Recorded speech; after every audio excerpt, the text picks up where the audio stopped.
It's Wake Up Wyoming with Glenn Woods. Friday.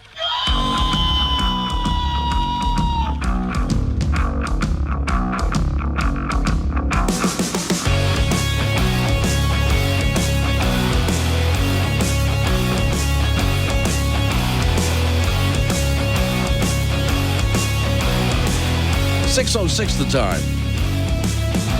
It's a Tuesday. Some of you getting some light snow. Wind has calmed down a bit since yesterday. Thank God for that. It was windy enough yesterday, it flipped a small plane at the airport. Hang on, I'll explain. Today's show is sponsored by Squid-flavored donuts, bringing the flavor of the ocean to your breakfast pastry. I can't wait for squid-flavored donuts. Anyway, yeah, I have a whole article, and you can see a picture of the upside-down plane. Hang on. Warning, this show contains reference to guns, liberty, limited government, low taxation, the cult of climate change, free thinking, cigar smoking, short people, rubber chickens, Karen's bureaucracy, liberal buzzwords, tour runs, traffic, toilets, terrible jokes, and more. No apologies will be issued. Guest callers may express any opinion they want without fear of being canceled. Unless you're a loudmouth jerk like Dave, then Glenn will hang up on you. Strap in, hold on to your coffee, and feel free to participate. This disclaimer does not refer to every person named Dave, just one particular Dave from San Francisco. We know a lot of Daves. They call this show all the time, and they're great people. So don't call this program and complain that we use your name. That would be a real Dave move, Dave. So, yesterday, the winds were really bad. I know there's some blowover trucks, of course. I was walking across the parking lot of a grocery store. I just picked up something real quick, and as I'm trying to get to my car, I take a step forward, and the wind blows me a step back. Opening the front door of my house, I had wind blowing directly against it, and I had to really fight to pull the door into a position where I could turn the deadbolt. I mean, it was really bad yesterday in some parts of Wyoming as far as that wind is concerned. So, at the airport in Natrona County, Casper, Wyoming area, here comes a Cessna 172. Now, if you're not familiar with that airplane, it's a four-seater, top wing. You've seen them before. You have seen them. They've got the two struts that come off the body up to help hold up the wing, fixed landing gear. It's a little four-seater airplane. This guy, insane as it may be, is coming in to land at the airport in that wind. Now, I can tell you, if it's windy out and the pilot's trying to land, hopefully the wind's going right up the middle of the runway, well, he can handle that. It's not so much how windy it is, it's how gusty it is. That's what really, and it was gusty yesterday. So I imagine this guy was fighting all the way down, which made me wonder, what is he even doing out here? I mean, as soon as I take a look at what the winds are for this area, if I were him, I would have never flown into the area. But all right, he makes the landing. But now he's got another problem.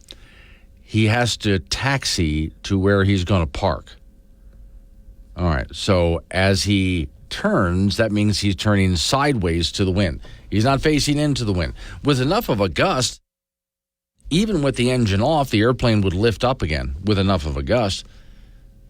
Okay, that's not his problem now. He's sideways to the wind. And the airplane is a light airplane. This is not a big jet. This is a light airplane. So in case you didn't know, for pilots, when they steer on the ground, they steer with their feet. The pedals have two functions. The top of the pedals are differential brakes for the left and right main wheels, right? And the nose gear and rudder in the back are steering by the bottoms of the pedals. So that's how a pilot steers when he's on the ground. When the pilot turns sideways, he would take the yoke and turn it into the wind. In other words, he wants to drop the aileron.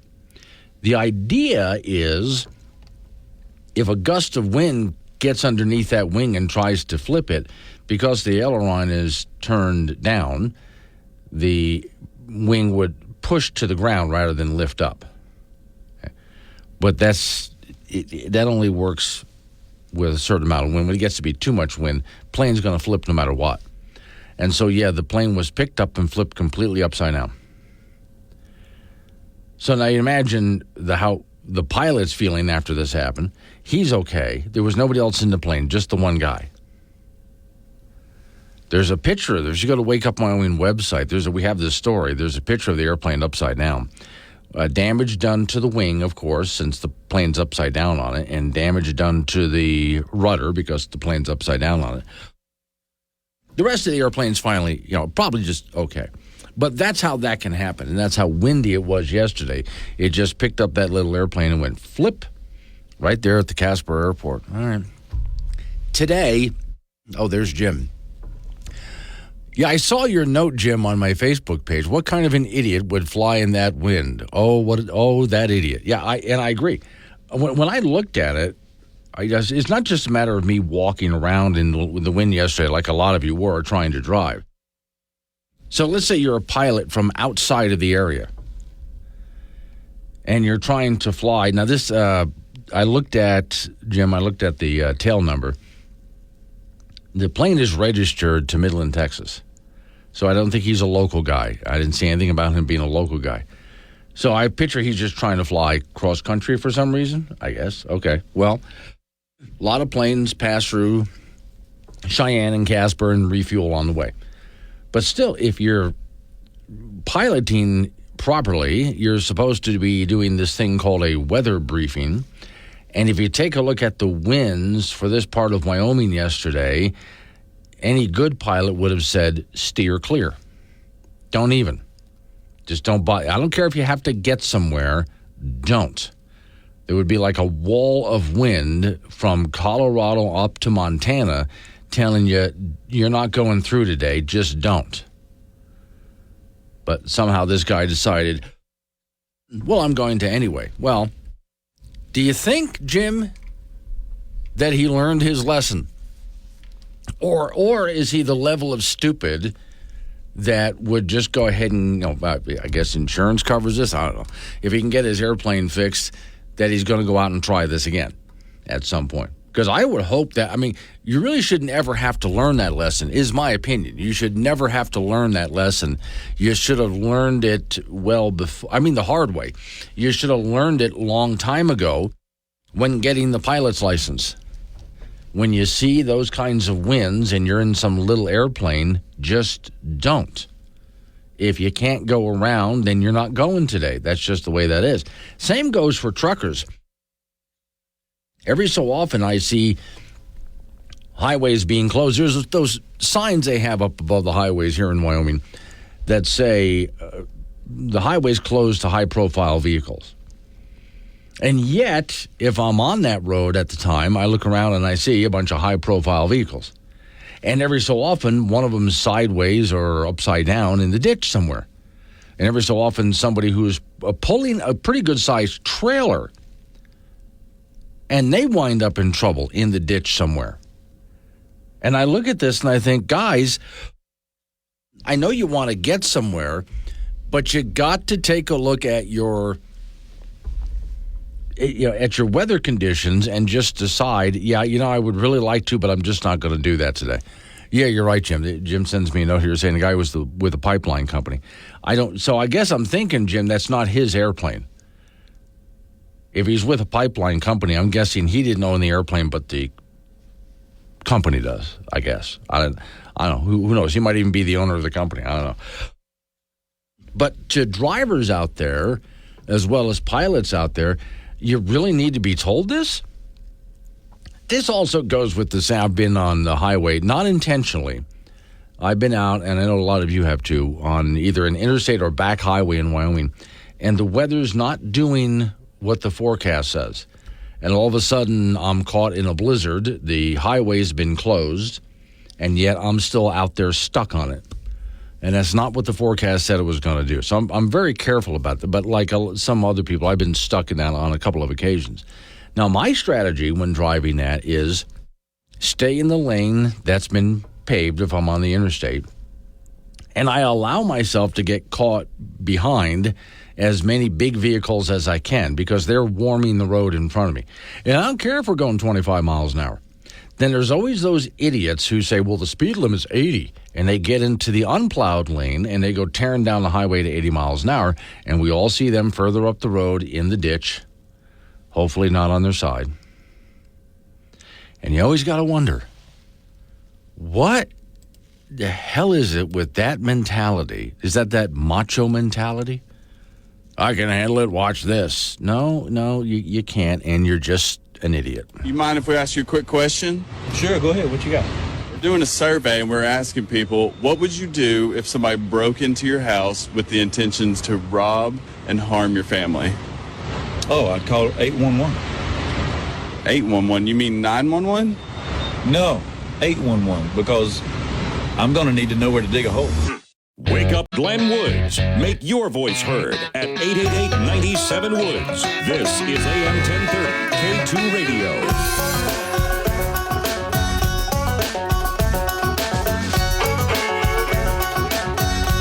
6:23 is the time. Still some light snow coming down in my area anyway. Just depends on where you are. Forecast anyway was for that to end around 10 o'clock or so. We'll see. Because a lot of this is really squirrely weather. Don Day's extended forecast, 6:45, 7:45. I'm on air live with me. All right. This, I hate it when it goes through this kind of a process. So a little while ago, last week, I had a proposal for you that was made by a Wyoming Representative, Steve Harshman, which involved property taxes. And the idea on its face sounded pretty good. I just wanted to iron out the details, make sure there's no devil in the details, right? And the idea would be that for people whose homes are worth $1 million or less, well, no property taxes. Instead, we'll switch over to a 2% sales tax. And since a good chunk of Wyoming sales taxes are collected from tourism, that really spreads that out. So a 2% sales tax on certain items would be enough to cover all of that. And I looked at it and thought, that's a pretty good idea, because for a good number of Wyomingites, we could just get rid of property tax. I love that idea. It sounds like a good idea. But let's see. Again, devil's always in the details. All right. So this goes through the process of the House of Representatives. Here we go. From Cowboy State Daily. A blockbuster proposal that would have eliminated residential property taxes for about 97% of Wyoming homeowners while hiking the state sales tax by just 2% was slashed significantly on its second reading in the House on Monday. I mean, they really put this sucker through the ringer. House Bill 203, if you want to read it, originally drafted 203, as I just explained, homes that were $1 million or less would be just have no property tax. Now, homes that were above $1 million would still see some relief, but not the total no property tax, right? So on Monday, Dan Zonwitzer, Republican Cheyenne, successfully passed an amendment lowering the deferral to $200,000, substantially reducing the number of homes that would have their property taxes completely eliminated. Now, again, that means if your home is above $200,000, that doesn't mean that you don't get some relief. You would, but not total relief. You still have to pay some property taxes. His amendment also reduced the increase of the sales tax from 2% to 1%. He argued that his amendment, which he described as the Goldilocks vision, would provide an appropriate middle ground where property tax revenues are not totally replaced. So we're not putting property taxes at total risk, and homeowners still get a break. He said this would significantly relieve property taxes while crossing it over with the sales tax.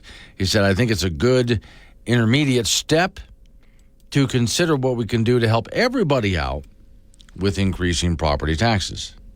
Now, although many members of the Wyoming Freedom Caucus that were in favor of the entire reduction were less keen to support this slashing, which is by about 80%.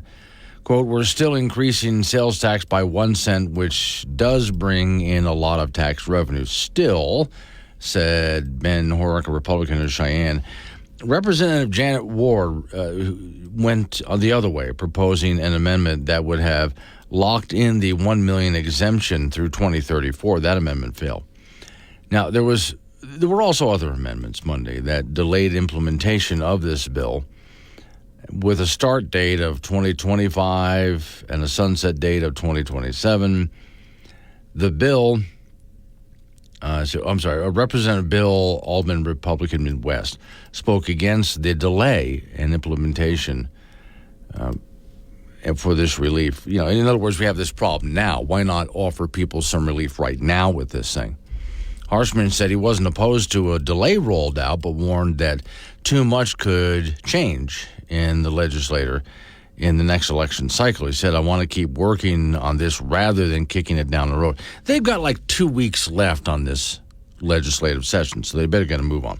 Representative Tony Locke, Republican Casper, unsuccessfully proposed an amendment adding outbuildings like detached garages and sheds and so on to the tax exemption. Attached garage is already included. See, this is where I look at it and say, don't overcomplicate this. Just make it people's property. Rather than, but this outbuilding, but that shed, and when you get into all of that, you get into the weeds. But that's where we are. I think they've taken, in my opinion, what could have been a really good idea, and they've watered it down a bit much. We'll see what that's the House. We'll see what the Senate does with this idea. Then the two have to reconcile and bring it together. So not even sure that this will get passed in this session. Again, they have 2 weeks left. Let's see what they can do with it. It is a unique idea, though. Coming up on local news, update on your weather forecast after that. Let's Wake Up, Wyoming.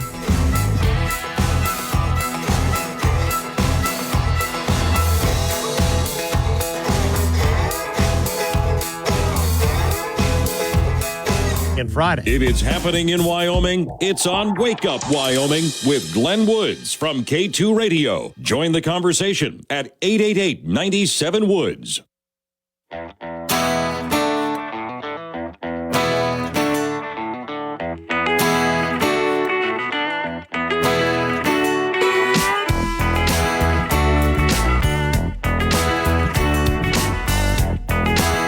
6:36 the time. It's Wake Up Wyoming. Well, morning, Chet Yoder sending me some notes here. So one more thing on the property tax bill, and I'll probably bring it up again later this morning for those people who joined later in the program. So here's the idea of the original bill. For about 97% of the people in Wyoming, you don't pay property taxes if your home is $1 million or less. Now, if your home is $1 million or above, the bill still provides some relief, just not total. All right, well, we make up for that by paying a sales tax. And since we have so many tourists that come to Wyoming every single year, well, they will pay a good chunk of that because, you know, almost 600,000 people now in the state of Wyoming. Not quite, 580-something, but still, how many of them are actually taxed, or how many actually purchase, get a bigger kids, stuff like that. So the tourist trade really does help a lot in that, and that certainly makes up for it. The state would collect the sales tax money and send it to the counties. Boom, done. And it really helps with the idea of you now totally own your home. You're not renting your home by having to pay a property tax on it. Well, this new deal, the way they're working it out is, well, you're still going to have a property tax. This just provides some relief by pushing some of it over to a sales tax. Okay. But then they start getting into the weeds as they try to figure out, what about outbuildings? What about garages? What about sheds? What about... And this is what makes it complicated. Now, my original argument in favor of this bill was, and this is why I wanted to look at it to see if it was okay, if there's any problems. Some years ago, I was in Campbell County, Wyoming, and I was talking to someone who was hired as a tax assessor to go around and take a look at people's property and figure out how much they should be paying in property tax. And I asked him, how does this work? How does the system work? Well, he tries explaining it to me. And at first he's doing pretty good. But the deeper he goes into it, the more into the weeds he gets, eventually he starts confusing himself, and he has to admit he doesn't totally understand it. He just has numbers he has to collect. He plugs those numbers in, and a computer program spits out how much property tax you owe. And yes, it can be very subjective. So as time went on, I had a chance to talk to a guy with the same job in Laramie County and a guy with the same job in Natrona County, and they all did the same thing. They started off really good explaining the property tax system, how it worked, how you're appraised. But they always got into the weeds and always ended up saying, I don't totally understand it. Well, if the people who assess your property don't understand the system, if the lawmakers who created it don't understand the system, then we need to get rid of the system. What I like about the sales tax idea in lieu of a property tax is it's this simple. If you go off and buy a shirt, 2% of that sales goes to what you need for your county. Plowing the roads, schools, things like that, right? 2% of that goes to county expenditures. Now, that's easy to understand. You purchase something, 2% goes to your county. Done. That's it. What is there to figure out? Not a damn thing, really. So, in that case, I'm in favor of it because it's just such a simple way of doing this. Again, we just have to make sure to iron out the details. But of course, as your House of Representatives gets a hold of the bill and starts going through it and starts to water it down, they wind up with a more complicated system again, putting them right back where they started from. Which is, at this point, I'm looking at the bill going, okay, guys, I don't like what you're doing with this. You started off great. Morning, John, ID John in Granite Canyon. Morning, Glenn. Zowitzer is a typical Wyoming Democrat with an R by his name. He is in the pocket of the teachers union. Red and Casper. My single-family home, most single-family homes are well over 200,000. It seems like the government is winning. They still tax most homes, and now they get a 1% sales tax increase. I wonder who gets to spend the extra money.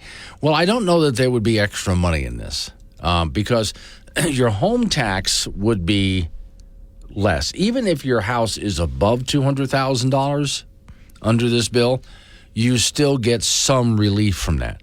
Not 100%, but you still get some relief from this. Even if your home is $2 million, you get some relief. Not 100%. You still have a property tax, but it would be less in lieu of the 1%. So the idea that there's going to be a whole lot of extra money, maybe, maybe not.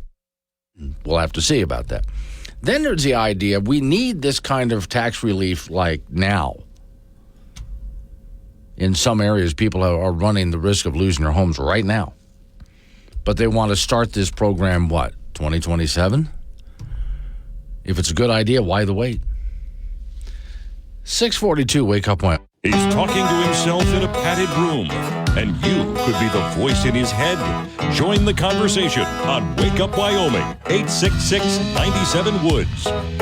6:48 is the time. It's Wake Up Wyoming. Off to the icebox we go. Frank Gambino is over there. So, Frank, I'm getting reaction from people for this idea of making an armadillo salad sandwich. Armadillo, to me, just tastes like chicken. Have you tried it? No. Okay. But it's got to taste like chicken. My sister said the same. Like my sister said the same thing. Did you watch the movie The Matrix? No. Okay. Or parts of it, yes. In the movie The Matrix, they theorize that the robots who are controlling our minds didn't know what anything tasted like, so they made it all taste like chicken. But okay, this is a product of the Palatka, Florida, pure Florida armadillo. They make something else. It's an armadillo farm? Yeah, it's pure sun-dried armadillo, so it baked in the sun. Oh, so they baked it in the Florida sun. Run over by a truck 8 miles west of the pulpwood mill in Palatka, Florida. It says on the can. It looks like a tuna fish can. Yeah. Not over 20% hair in the can, gravel and foreign matter as well, which to me just adds flavor and texture. Well, it makes it crunchy. Sure. And the extra hair you can use for flossing when you're done. Well, I'm sure. Yeah. And what is the price of this high don't know. delicacy that I've never heard of? I will have to go. I tell you what, while you're doing sports over there, I'll go ahead and take a look at what the price could possibly be. But I'm thinking since it's the size of a can of tuna, okay, $2, $3 maybe? Something like that. But then, they didn't really have to do much work to go get it. No, smash it in the can, yeah. Yeah, to get tuna, you have to go out into the ocean, With this thing, It's right on the road. it's right there. You just scrape and can it, and then you're good. They don't even bother to get out things like the gravel and the hair. So I'm expecting this ought to be like $1 a can at the very least. Does the FDA know about this? I would bet no. Okay. Yeah. I think maybe somebody say, hey, by Probably. the way, we're selling armadillo hair. Can we just put up a sign that says buyer beware? I mean, in other words, if you're stupid enough to pop open this can, mix it with some mayonnaise and celery, and go ahead and serve it up on some bread, which I would do to my worst enemies, never to myself or to my family, then you go right ahead. I'm thinking more like a stew kind of. That would be kind of, yeah, okay. All right, men's college basketball. The Wyoming Cowboys at home tonight in Laramie to host UNLV. The Pokes are coming off a 20-point home loss to Boise State on Saturday, so they are driving on the boulevard of mediocrity at 13-14 overall, 6-8 in Mountain West play. UW is last in the Mountain West in defense, allowing 75 points per game this season. Opponents are shooting 46% from the floor. That's 9th out of 11 teams. UNLV comes into tonight's game with a record of 16-10 overall, 9-5 in league play, and the Rebels have won 7 of the last 8, so we'll see how it goes tonight for the AA. It is a 7 p.m. start. We'll have that for you on K2 Radio in Casper and KCGY in Laramie. Wyoming Cowgirls with a road game tomorrow night at San Jose State. The Cowgirls have lost 4 in a row after an overtime defeat to New Mexico on Saturday, so they're 14-12 overall, 9-6 in Mountain West play. The Cowgirls' only chance really to make the NCAA tournament is to win the Mountain West Conference tournament. After that, there's not one but 2 postseason tournaments for the ladies. After the NCAAs, they have the WNIT that has 48 teams, and the NCAA-sponsored Women's Basketball Invitational Tournament, which will have 32. So there's plenty of room for the Cowgirls and everyone else in postseason play.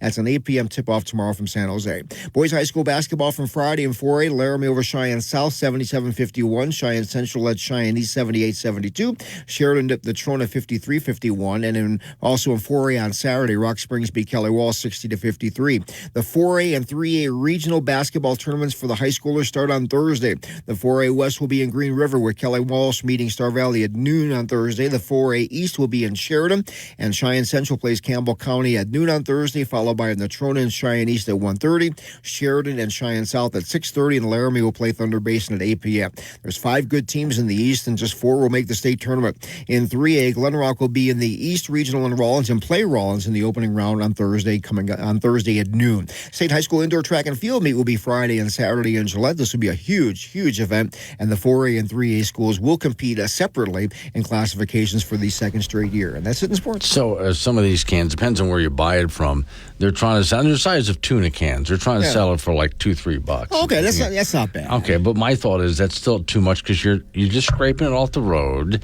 You're not even getting rid of all of the gravel or the hair. Now, I know they take better care of tuna than they do the armadillo, so why am I paying more? Well, you give it to the dog. Oh, I mean, you can get the gravel out and hair yourself, and the dog can have the rest. The dog, I hadn't thought about that. If you buy this as dog food, the dog will love you because it's just disgustingly smelly. Yeah. It probably tastes horrible. And they'll devour it. Oh, my Lord, the dog will. Because when you try to feed the dog something that you like, the dog tends not to like it. Oh, you never know. Yeah. Well, sometimes the dog just wants to eat it because you're eating it. Exactly. Yeah. All right. Thank you, Frank. Coming up on some local business that we got to take care of. We're going to roll into news time after that. National local update on the weather forecast. Morning, AC. He's in Hillsboro. I'll answer your note in just a moment here. At 888-97 Woods, the phone number. That's 888-97 WOODS. Wake up, Wyoming.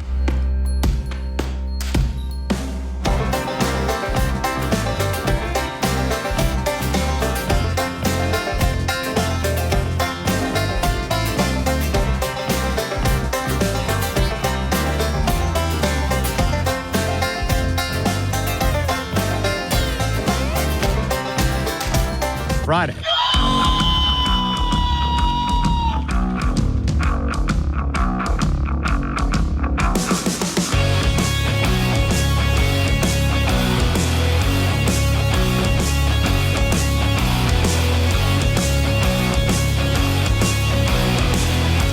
Six at a time. It's Wake Up Wyoming. This is turning out to be a really interesting morning as far as stories go.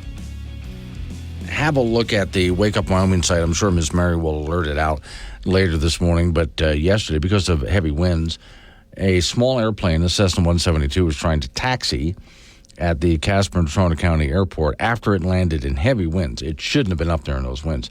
And as it turned, it caught wind from the side and flipped upside down. The pilot was the only person in the airplane. He's okay. Pictures and explanations of that is on the Wake Up Wyoming site this morning.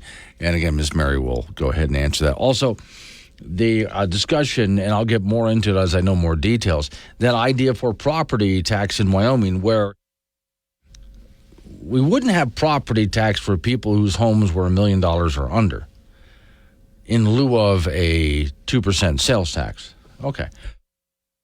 But now they've watered that down to, well, only people whose homes are $200,000 or less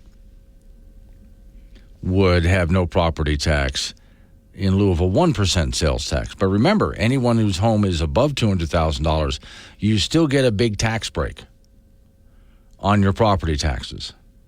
So it's not like they're adding just a 1% sales tax on top of it. You know, you still, everybody's home, I don't care if your home's worth $2 million, you still get a big tax break on that. And then the 1% sales tax. So they're just trying to shift it over, which I think the original idea was better. When they get into this new idea, it's making it more of a complicated mess. I don't like where they're going with this. But all right, hang on. Some more out of your legislative body. Today's show is sponsored by squid-flavored donuts, bringing the flavor of the ocean to your breakfast pastry. And it smells like old dead squid, too. Delicious. Okay, so Wyoming legislators, this is from Cowboy State Daily, already taking special session over $1 billion budget rift. Okay, so here's the deal. And this is from the story, with the Wyoming House and Senate versions of the state's biennial budget about $1 billion apart. Some lawmakers at the House Appropriations Committee on Monday are already contemplating a special session to hammer it out. Their budget ideas in both the House and Senate are above the governor's budget ideas. I don't like where they're going with this. Sitting at 2 weeks to go in the session, they have 2 weeks to hammer everything out, with many opportunities still remaining for budget negotiations. Well, Representative Clark Sith, Republican, Rock Springs, confirmed with Cowboy State Daily, asking about a special session at this point. Not unusual. Okay, it has been offered up before. The chambers technically are about $1 billion apart on spending, but Sis said he views the $251 million less the Senate dedicated toward a particular savings account as a spending measure. Representative Landon Brown of Cheyenne said exceptions for a special session, well, it started even before the whole conversation about it started before the whole legislative convened in 2024. So in other words, what he's saying is before they even started this session, they were thinking we might need a special session. Okay, so what's next? There was somewhat of a pessimistic tone overshadowing Monday's committee meetings, particularly centered around whether the House and Senate could finally work out middle ground for the biennial budget. The story says a handful of legislators told Cowboy State Daily they could not remember a time when the House and Senate were so far apart in the budget process. Again, about $1 billion apart. So do they have a special session or not is the gist of the story. I don't know. What I still don't like about this is, all right, we have the governor's budget, which I already thought was too much because of a lot of things that Wyoming is going to spend money on that I don't think a state should be spending money on. You know me, more of the libertarian guy. I would take a red pen and just start slashing all sorts of things in that budget that I don't believe are the proper role of government. And I don't know where this is. I'd like to find out whatever happened to it. I haven't heard anything about it, which means maybe nothing. But remember I told you that there's a shooting range that was offered up by one representative that would be Olympic level for international competitions. And every so often when I bring that up, people say, but I have a shooting range in my county. Oh, no, not on this level, you don't. This is like Olympic level stuff. And when I asked this gentleman who would pay for this, well, primarily the state. Okay, see, that's what I'm talking about. No. If you want to do something like that, go get some private money to do it. But there's a lot of other things. The budget for the University of Wyoming, as far as I'm concerned, shouldn't exist because the University of Wyoming, between sports and tuitions, and they also get all sorts of projects from the federal government, they should be making enough money. There's a lot there that can be cut at UW. And I can go on and on like this. There's all sorts of things that I would just go, don't do this. Carbon sequestration, et cetera, just get out of it. And that could save just a ton of money. But not only was the governor's budget bigger than I would have it, and yes, I would cut for schools because our schools are still heavy in bureaucracy. Every time someone says cut schools, oh my God, you want the children to go uneducated? How? No. Not for the classroom, but for the school bureaucracy, which is not needed. A lot of that could get cut. But instead, the governor's budget, which I thought was too much, and the House and Senate have gone over over top of that. And now they got to figure out there's $1 billion difference between the two, the House and the Senate. How about erring on the side of less spending instead of more spending? How about that? That would be a great idea for these guys. But once again, I don't even know we have more, I would say, true conservatives in the Wyoming House and Senate, from my perspective, than we've had in a while. Still, though, it doesn't seem to be enough with the number of people that I come across who are spenders in the state of Wyoming and who want to grow government for all sorts of various reasons. They see government as a solution to solve all sorts of problems rather than the private sector. Which, again, if you're a true conservative, you understand that government creates more problems than it solves. You would want to shrink and simplify government, not grow it. But then you also have to blame, and I talked about this yesterday, the people of Wyoming who constantly go to our legislators with their hand out and government needs to. Yeah, it's a constant wish list of things the government, they think, needs to do. Somebody wants high-speed broadband internet for their community. Well, the government needs to bring it in. Every time they see something that's a want or a need, and there's a big difference between a want and a need here, but as they see it, everything's a need to people out there. Well, then our government needs too, and they go looking for that government money. And that's part of what drives the problem. And there's not enough, in my opinion, of people stepping up and saying, that's enough of this. Even in good times, let's cut. Honestly. Let's cut this way back. Government should be as little of a burden on the people as it can possibly be. I just saw a bumper sticker that said, I'm a veterinarian. I drive like an animal. And I thought, there's an awful lot of proctologists on the road. This program is intended for immature audiences only. Wake Up Wyoming with Glenn Woods. Weekdays at 6 on air, on Alexa, and 24/7 on the Wake Up Wyoming app. 7:20 is the time. It's Wake Up Wyoming. Man in Cheyenne, Doug Randall's going to have the legislative update around 7:39. Right after that, live conversation with Don Day about the weather forecast. So thanks to 70s Boomer for sending me this. I want to go ahead and read some of this on the air. This is actually kind of interesting. This is a newspaper, okay? And I think it's a Colorado newspaper, but here's what it reads. Colorado, Wyoming Climate Resilience Engine wins inaugural award. Oh, that can't be good. Okay.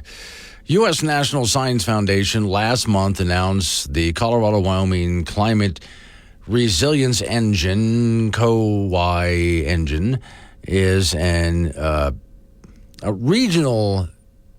Let me see. Okay, let me get down to the meat of this here. The engine initially will receive up to about $15 million for the next 2 years, totaling about $160 million over the next 10 years.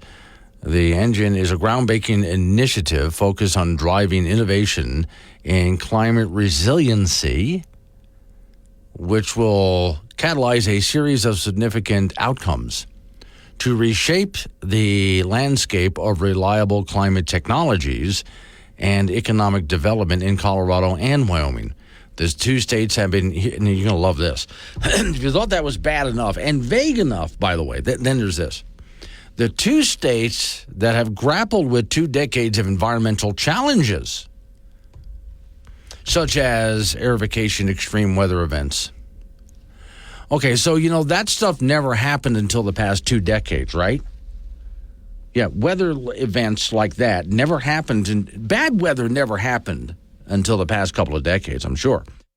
It's not like Wyoming was once under an ocean, or Wyoming was once, or in Colorado for that matter, were once basically swamps. We have found crocodile bones, by the way. Not like Wyoming's ever been under a mile of ice or been a dry, sandy desert like Iraq. That's never, no.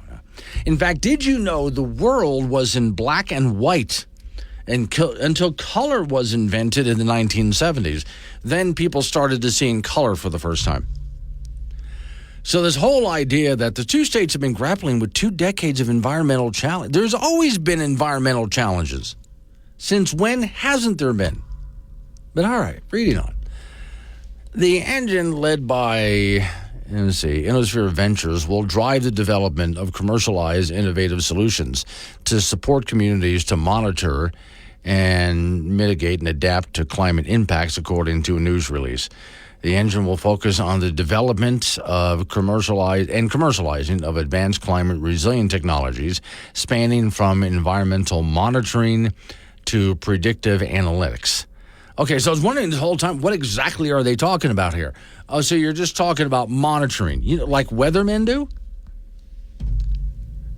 By focusing on innovative solutions in areas such as wildfire mitigation, water resource management, we already do that. And we would do better if we could log more. Soil carbon capture, earth sensing, methane, sustainable agriculture, adaptation to extreme weather events. The engine will revolutionize how we predict, mitigate, and adapt to climate impacts. Now, again, what I think is hysterical about that whole article is not only is it really vague, that was completely vague. But I had to get way down into the article. What the heck is this engine thing? Well, they're talking about doing stuff that people have always done, even before the whole cult of climate change came along. People always did this, and not just on a national. We didn't need government to do it. Farmers and ranchers are constantly monitoring and watching changing weather because it affects what they do. In order to be farmers and ranchers, they have to understand, well, this year is going to be a little bit drier. Well, this year is going to be a little bit wetter. Oh, look, we're going to have a tough winter. Oops, winter almost didn't happen this time. And they have to sort of just move and flow with it because that's what weather does. Weather doesn't stay the same. I've been saying this for quite a bit in the past couple of years. When it comes to weather, there is no such thing as it's supposed to. I've heard people who will take a look at the weather app on their phone and say, I didn't know it was supposed to rain today, but it rained. Well, there is no supposed to. It may or may not rain according to the forecast. The forecasters may have gotten it right. They may not have gotten it right. Or for that matter, it's October, therefore the temperature is supposed to be in the 70s. No, there is no supposed to there. Some Octobers are warmer, some are cooler. Some are wetter, some are drier. It doesn't stay the same. We're supposed to get a certain amount of snow on the mountaintops every winter. No, we're not. That changes a lot, constantly. Not just over the years, but over the decades and over the centuries and et cetera, et cetera. As I mentioned, there was a time when this planet didn't even have any polar ice caps. That's happened several times. Then there's the last ice age, right? Which you're still in, by the way. The last ice age has not come to a complete end yet. We're still ending the last ice age. So as people say, well, things are getting warmer and drier. Yeah, I know that's been happening for a very long time. I read an article from Wyoming, I think it was National Public Media, actually, so PBS. And they were saying, well, the western states they're getting drier. In fact, if you go to Utah, Utah used to be pretty much just one big lake. And it's been drying up for thousands of years. It still continues to this day. So, yeah, that's all just part of the natural process. So when human beings arrive in the area, in order for human beings to survive, what they have to do is what's mentioned here. They're acting like this is a big deal. We got some climate engine out there, and we're going to be monitoring all this stuff like people have been doing since they moved out here. Yeah. Especially if you're going to work in the outdoors. Ranching and farming is two that I've named, but there's other things that people do in working outdoors where they have to monitor what the weather situation is going to be and try to find any kind of trends. Because some years are wetter or drier or hotter or colder, and it can be all sorts of different extremes out there. These things just happen. And in order to know how to roll with it, which is what we have to do, we can't control it. You can't just dial back the CO2 and get stable weather. It doesn't work that. If that's what you think will happen, if we just dial back the amount of CO2, the weather will stabilize. If that's what you think, then you know nothing about weather. You have never studied weather if that's what you think. Weather gets very complicated, and there's so much that we still don't understand about it. Meteorologists and climatologists have learned a lot about weather, but they also understand that they don't understand most of it. All of the different causes for things to change, weather events to change, are still being discovered, which is why our own Don Day will even tell you, no, when you take a look at the forecast on your app or wherever you're getting it from, don't even bother with the 10-day forecast. You can look at it as a reference, but that's not what's going to happen. In fact, he even sort of hesitates on the 5-day forecast because that's how unreliable weather prediction can be. So the idea that we know what the trends are going to be 50 or 100 years from now, we don't know. No. All right. Thanks for sending that to me. I thought that was an illuminating article. And again, shows you the far left cult of climate change tilt in articles like that. Coming up on 7:30, local news coming your way, right after local news update on the weather forecast. Your legislative report with our man in Cheyenne, Doug Randall, is right after that. You and me, then that happens. Don Day, speaking of weathermen, is on with us at 7:45 to give the weather for today throughout the next few days as a lot changes. It's gotten really squirrely, but it's that time of year. It's Wake Up Wyoming.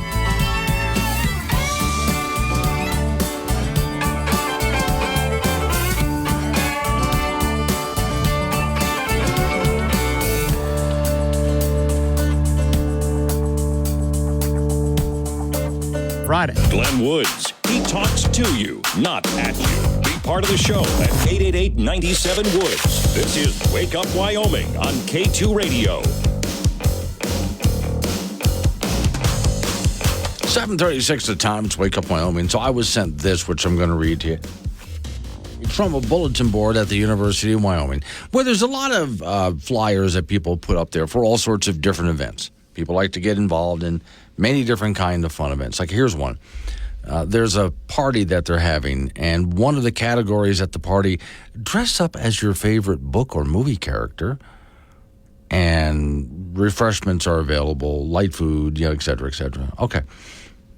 Here's one. Wyoming Young Communist League.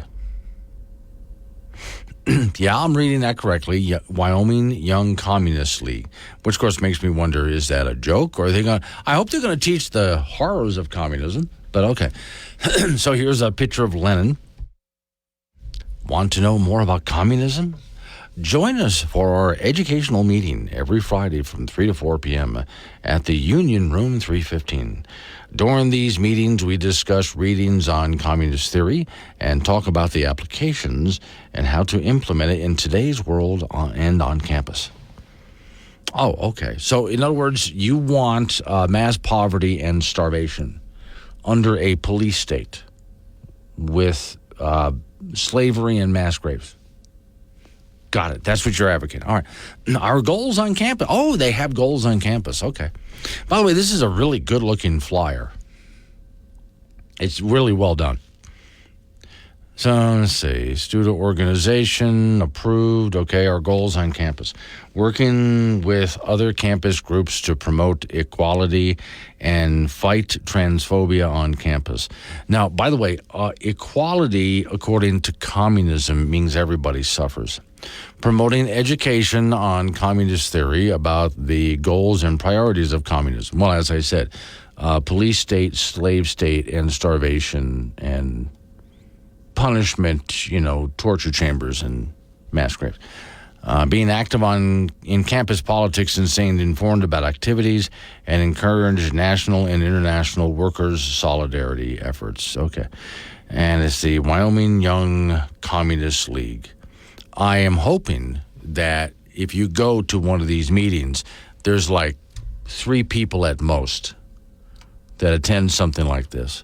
And, of course, they would be just the biggest idiots on campus, but okay. Covering world-ending catastrophe for years to come. It's Wake Up Wyoming. Bureaucrats of America. Find contact. Are you a bureaucrat? We would like to invite you to register for the Hometown International Bureaucratic Information and Justification Institute for the Bureau of Internal Symposium, or EBGBs for short. EBGBs invites you to this one or 3-day symposium, depending if our 3-day internal certification is renewed. We will have an exciting lineup planned. Health and Human Services Director Kathleen Sebelius, former IRS Manager Lois Lerner, and former head of the EPA Lisa Jackson. Registration is easy-ish. Just go to Hometown International Bureaucratic Information and Justification Institute for the Bureau of Internal Symposiums .com and click register now. No, not now, but when you get there, click the word now, but not yet.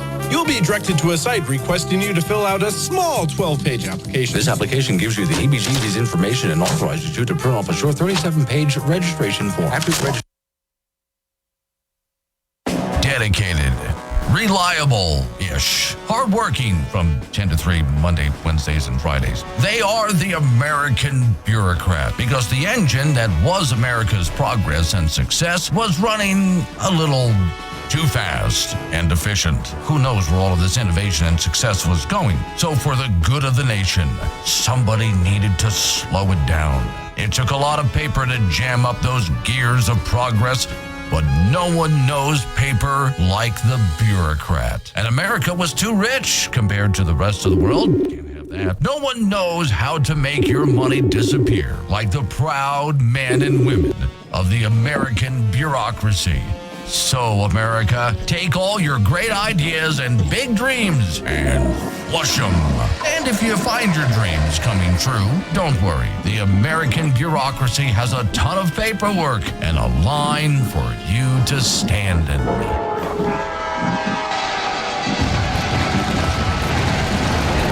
7:44 is the time, a little bit early, but sliding in here with Don Day from Day Weather. So, all right, Don, I sent you a little bit of a link, an airplane upside down at the Casper Airport due to all those winds. Yeah, an airplane dance yesterday. Yeah, well, this was a guy who had landed successfully in all of that wind, although I don't know what he was doing flying a little 4-seater Cessna in all that wind. And then he turned to taxi. And the wind got underneath the wing from the side and flipped him upside down. So my goodness. Yeah, he's okay, but we had some pretty good gusts up here. Now, that calmed down because I was finally able to get some sleep last night because the wind stopped. But I woke up this morning to a little bit of snow. Yeah, the front that came through did produce, it depends on where you are, but the history of the front is about 1 to 4 inches. Most areas about an inch or so. Couple 3 is very common. It was heavier up north, as we were talking about, but most of the snow's done. Now, there's going to be snow showers and flurries off and on through the rest of the day, but the accumulating type snow's done. It's going to be cold, and I'm afraid to say, Glenn, later today and then tomorrow the winds are going to pick up again. Okay. Now, when I take a look at as the week goes on, this is really a back and forth. That's why I said earlier on Monday, the weather basically has lost its mind. But that's typical for this time of year, isn't it? We get a good shot of cold, we get a lot of wind and some warmth, and it's like a transition period. Well, it is. Transition periods, number one, are always windy. That's why some of our bigger windy periods are when we go to fall to winter, and then we go to the end of winter and we start looking towards that spring time frame. the winds aloft are still very strong, and we're all noticing the days are getting longer, and that's starting to have an impact, starting to sort of readjust the weather pattern. I think the first day, what we call meteorological spring, is actually only about 10 days or so away. Mm-hmm. And so we're just into that time of year where when you're in transition, the weather gets more windy and you have a lot more of the pendulum going back and forth. So pendulum has swung to cold. We're going to go back to some warmer weather by the end of the week, but over the weekend, late in the weekend and early next week, we're going to see some colder, unsettled weather come back in, and that's how it's going to go well into March. Okay. 3 or 4 days of one pattern, 2 or 3 days of another. I know we've covered this before, but I know this certainly does help the high country. Well, yeah, 15 inches of new snow at the Jacksonville ski area. Snowing range picked up another 7 inches. I don't have any reports yet out of the Bighorns, but I'm sure that they're in the 8 to 12 inch range or more out of the storm. So this is a good pattern for the snowpack. And this is when the snowpack these are the snowpack months, March and April. As we get into late February, this is when we put the water bank, put the money in the water bank. These are the weeks ahead that are the most important. Okay, so now for those people who are living more out in the plains areas, I know they are getting some light of this. Are they yet getting enough, or do you think they will? You mean out? Yeah, just east of us. Yeah, out in the flatlands. Well, yeah, I mean the plains tend to, at the same time as these bigger March and April storms come through, that's when you tend to get the slower moving, bigger storm systems. And so that's something that I see early next week. Okay. Some areas out into the plains having some better chances of snow. Now, on that note, and I just going to toss this out so you can give people a little bit of caution here. I know I was looking at this weekend thinking, well, according to the forecast, then I stopped myself because we're far enough out for the weekend that I'm not trusting that forecast. And as well you should. Yeah, I would not trust it. This is going to be one of those weekends where we're going to have to kind of slice the state up in sections because one part of Wyoming is going to have different weather this weekend than another one. All right. Don Day, thank you. Appreciate it. So there you go. Yeah, it's been really interesting. Off we go to the icebox to talk to Frank Gambino. Did you see the story, Frank, about the plane that got flipped upside down? Well, I didn't know that he was just taxiing. I mean, yeah. But here's the other thing, too, is that, all right, so he's in the air and there's all these winds. I'm like, all right, he needs to get on the ground somewhere. Yeah. So, I mean, if Casper is the closest airport, then he needs to get on the ground. Here's my take on it. Looking at where he was coming from, he's from out of state, he's from Texas. He should have never flown into the area because there's enough winds far out, not just in Casper where he landed, but out and around the area that he should have never flown into it. But okay. I had heard that many years ago. I mean, in aviation, the windiest section for aviation is between actually Casper and Denver. Yes. Exactly. And this is where, in talking with Don Day about this, it's because of all the mountain ranges we have, that pressure has to go somewhere, says Don. And it's like putting your thumb over the end of a garden hose. And so that's what causes all of that. So, okay, this guy comes into Casper. Now, I can tell you from experience, it's not so much that it's windy, because I've landed in very windy. It's the gust factor. And that was, as you know, really bad yesterday. But he managed to get a little four-seater airplane down. Now, here's where he comes into the next problem. He's got to turn onto the taxiway, so now the airplane is coming from the side, which can lift the wing. And did. Yes. Now, what a pilot will do, now I don't know if you know this, Frank, when pilots are on the ground, they steer with their feet. Oh, I didn't know that. Yeah, the pedals do two things. The bottom of the pedals are the nose wheel and the big rudder on the tail. Mm-hmm. The top of the pedals are differential brakes for the back tires. Gotcha. And that's how he steers. Okay. But when he turns and the wind's coming from the side, he'll turn the yoke so the wing drops into the wind. That way, if the wind hits the wing, theoretically, it should push the wing down, not up. But not with gusts like yesterday. No. So this guy ends up upside down. Thank God he's okay. He was the only person in the airplane. But every single pilot friend that I have across this area was asking the question, the hell was he doing up there? Why in the world would he be out? Maybe he was going somewhere else and had to land. A lot of people pass through, yeah. Now, I do know that for those people who wonder, the big airplanes that are taking there, with multiple passengers and so on, they're so heavy they don't have to worry about winds. I don't know. My brother's a commercial pilot. He was far more worried about wind than rain. Oh, really? Yeah. And snow. Far more.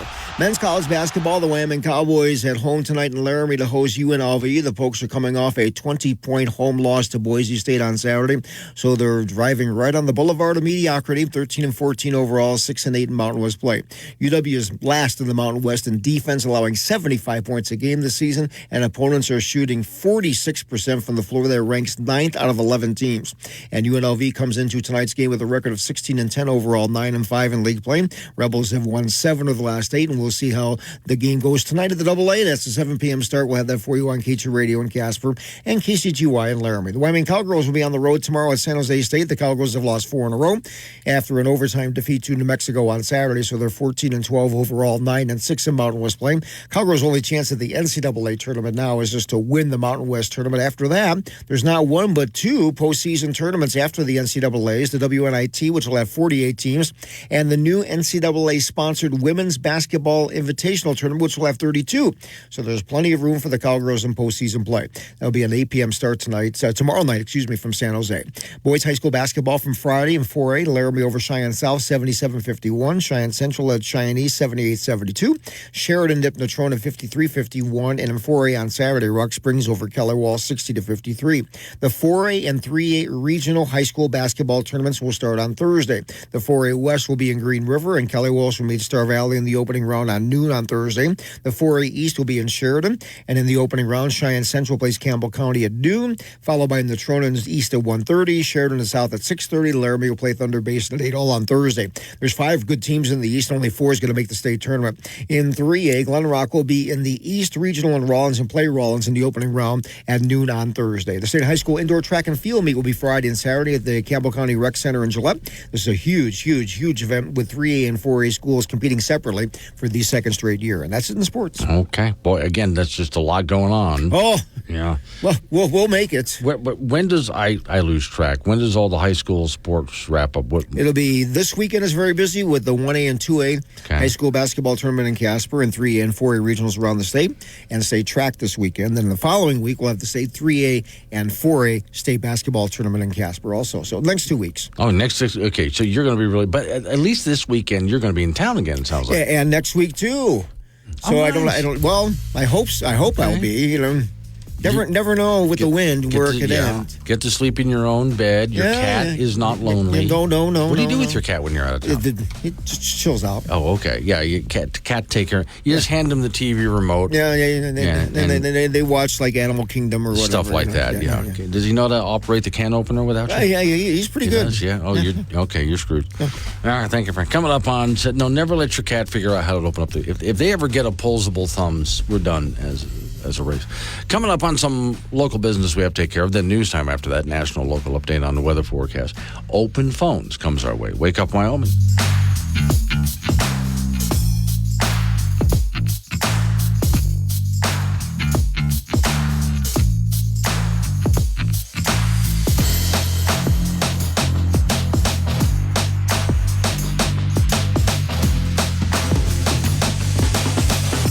Friday.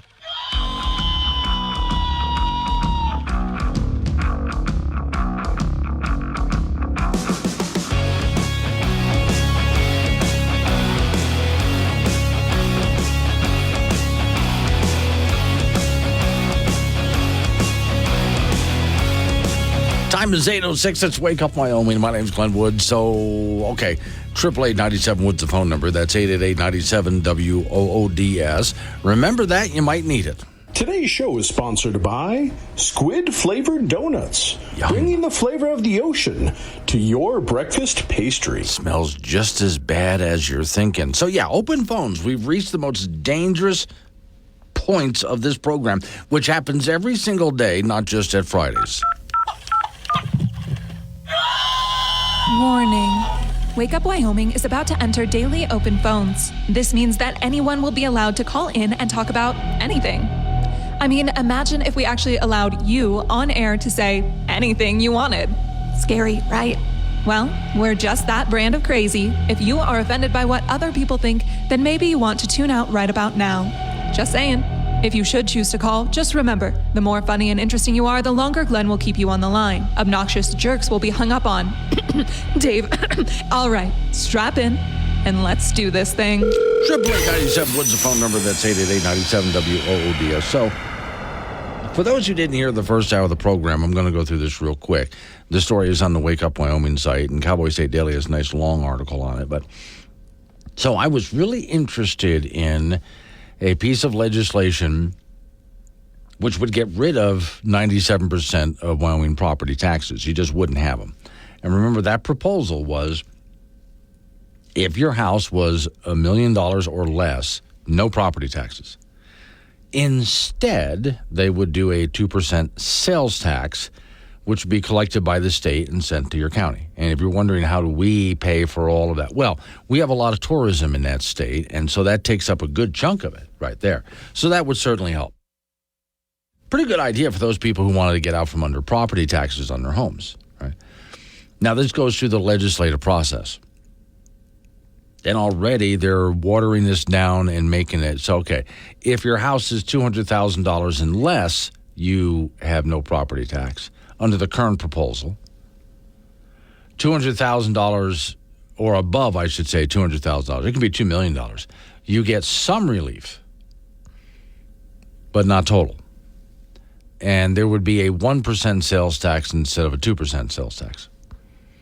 And then they start arguing about, well, how do we count things like detached garage and outbuildings and so on, which to me, the whole purpose of getting rid of the property tax in lieu of a sales tax meant it would really uncomplicate things. Rather than trying to assess the value of your home and all the buildings and yada, yada, yada, yada, don't even do that. Instead, it's a real simple process. If you go out today and buy a new pair of shoes, 2% of the sales goes to your county for county services. There, done. See, there's nothing to figure out, which I preferred that. But the way this is going through the system, and then the idea currently is, and they wouldn't even start this idea until like 2025. Like, why not today? You know, or maybe 2026 was it? It would end. I don't know. It's a mess. And then I want to hear what the Senate thinks about this. So that's what's happening now. Something that I thought was a really good idea is really getting diluted, and well, let's see what they come up with. They have 2 weeks left in the session, and then they're talking about an extended session because the House and Senate are $1 billion apart on spending. Yeah, one chamber wants to spend more money than the other. They both want to spend more money than the governor. So, all right. Not going the way I really wanted to see it going. But all right, 888-97 Woods the phone number. That's 888-97-WOODS. Different topic entirely. Headline, the real reason military recruitment is failing. Story says it's no secret that the U.S. military has repeatedly missed some of its recruitment goals, and not by just a little bit, over the past several years. Various reasons have been offered, ranging from low pay to low unemployment rates to better opportunities in the civilian world. Others have suggested that our endless wars in foreign lands has it could be all of that. But during a recent hearing before the House Armed Services Committee, one Army veteran and former Senate candidate offered a really different solution. Why is Army recruitment, military recruitment, down so much? I would say add COVID to that, because there was a lot of people who would have loved to have had a career in the military, but the whole COVID vaccine thing drove them out. But all right. Recently, the Pentagon's acting undersecretary for Personnel and Readiness testified, the story says, to the House Armed Services Committee that the U.S. military missed its 2023 recruitment goal by 41,000 people. An Army veteran and former U.S. Senate candidate from Arkansas responded to this report by suggesting that no one should be surprised. And why? Because of what we're teaching in our nation's schools. He said, in our education system today, so few young people are hearing real history, he said. They're hearing that American heroes are being represented as evil racists who are doing all of these terrible things to disadvantaged people. And that it really is shaping the views of American youth and making them have less respect for our institutions, have less respect for our history, and therefore making them less liable to want to put their lives on the line for this country in the military. Now, the Times cited examples of public schools and colleges, that most of you probably you really don't need to be convinced of that. In fact, over the past few years, have given you stories of where high schools and colleges, there used to be military recruiters who would show up.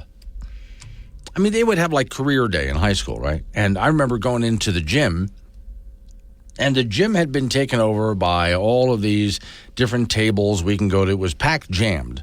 We'd walk up and down these rows they had made.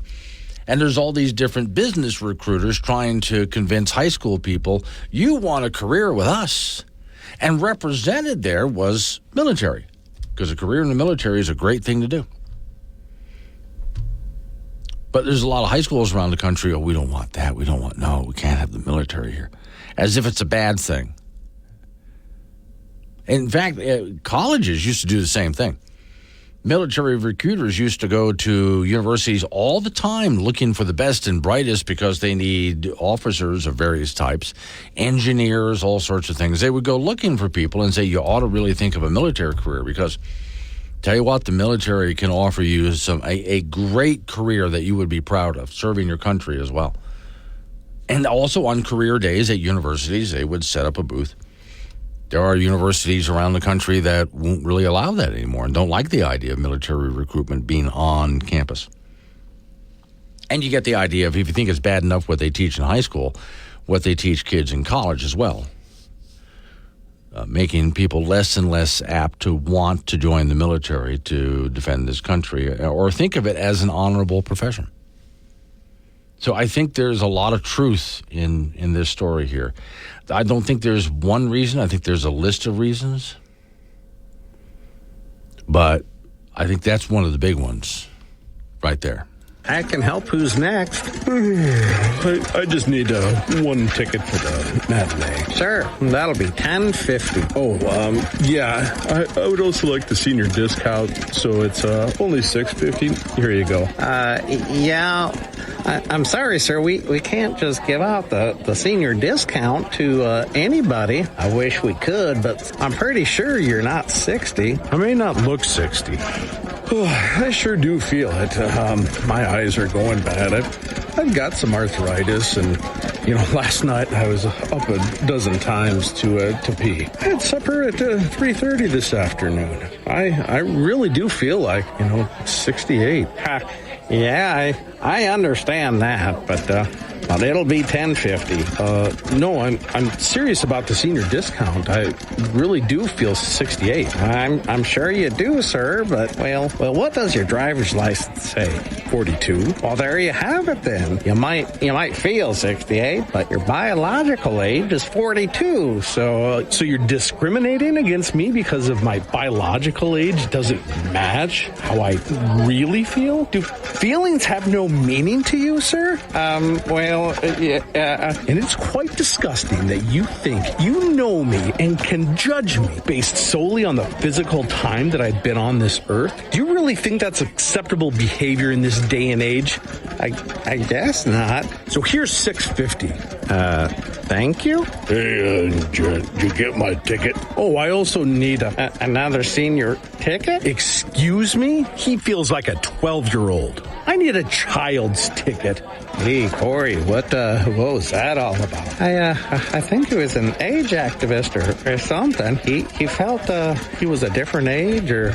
Yeah, sometimes I think I might be a cat. No pets allowed, Gary. Wake Up Wyoming with Glenn Woods on K2 Radio. Join the conversation at 888-97-WOODS.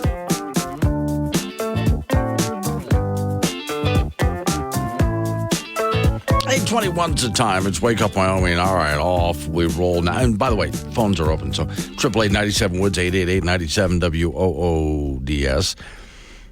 All right, so we're on another government shutdown deadline. Federal government, of course. Now, didn't we just do this recently? Yeah, we did. Oh, yeah. We have to do this every so often because they can't get it together. They can't seem to figure out how just to spend less money. Your government is bringing in more tax money than ever before, but this keeps happening. And I blame both parties, by the way, but okay. House Speaker Mike Johnson and Senate Democrat leader Chuck Schumer have been summoned to the White House for a meeting today as Congress barrels again toward a Friday deadline to avoid a partial government shutdown. According to the Committee for a Responsible Federal Budget, which is a joke, the first set of appropriations bill are scheduled to expire. Agricultural, energy, water, military, construction, VA, transportation, HUD, under the third continuing resolution that was enacted in January under what was lauded at the time as an approach to begin earlier the fiscal year. And so the second set of appropriation bills will expire March 8th. And that's commerce, justice, science, defense, financial services, general government, homeland security. I love it, and it goes on and on. I always love mentioning this. I was watching, I don't watch MSNBC or any other network, any of them for that matter. But now and then I catch a clip because somebody posted as part of a news story.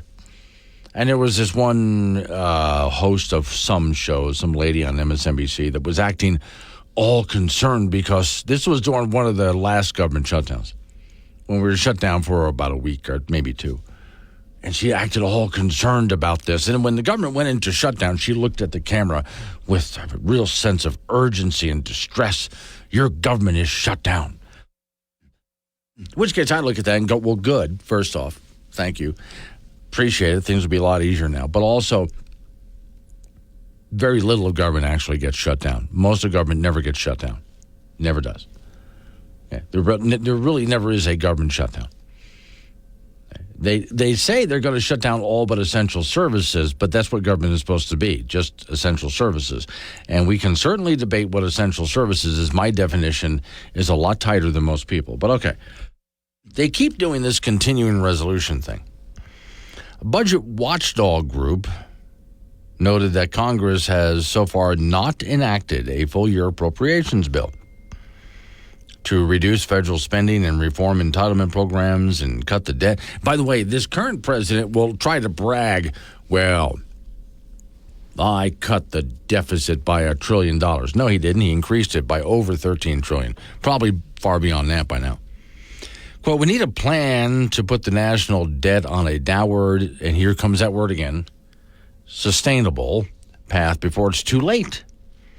The budget deficit is projected to grow from $1.6 trillion in a fiscal year to $2.6 trillion by 2034. And the national debt will rise 116% of the size of the entire U.S. economy. Yeah, we've reached the point, we're already borrowing money to pay the interest. Think about that. We're already borrowing money to pay the interest. Conservative Republicans, the story says, are pushing Johnson to reduce domestic spending levels and enact a border policy. Schumer said he wants Congress to pass clean, continuing resolution that extends current spending levels without any poison pills inside the legislation. He doesn't want any cuts to anything, really. So last week, the Conservative House Freedom Caucus outlined a series of policy reforms and spending reduction they said should be considered as part of a spending bill. If you're going to secure significant policy changes, they said, and keep the spending below caps adopted by the bipartisan majorities less than 1 year ago, Why would we proceed when we could just instead pass a year-long funding resolution that would save the American people about $100 billion a year? House Freedom Caucus Chairman Representative Bob Good previously told Just the News Service, that he wanted to see Johnson include the language of the Secure Border Act. So that's another big sticky point for them. The point of all of this, as I read through it, though, is, look, they keep doing, how many times have we been through this? And here they are doing this again. And they just can't seem to figure out. Neither party can. Not only can they not figure it out, but both parties continue to spend more and more. And they never seem to figure out how just to drop that. I mean, even just a little bit, even just how to freeze spending. But they keep just pushing through these continuing resolutions rather than actually passing a budget. And what do they do with all this money they're spending? With all economic factors indicating the U.S. is heading for a prolonged recession, some experts are suggesting that the government should stop dumping all of our money into an enormous hole.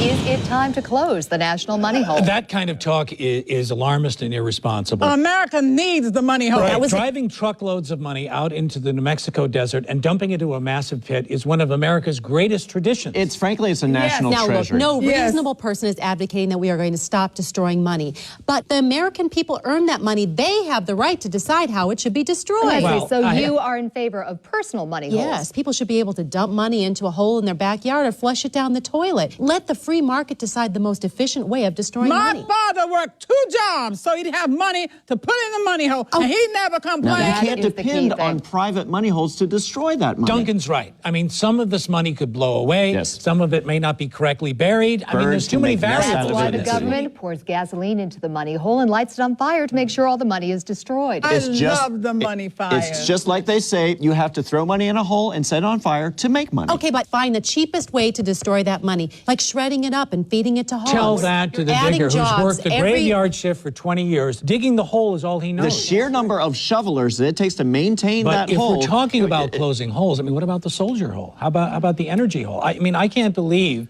that closing the money hole is even on the table. Why are you pushing this pro-hole agenda? Is the money hole lobby paying you? I resent that accusation. I do not take money from special interests. And if I did, I would throw it right in the hole because I am a patriot. If you love America, you throw money in its hole.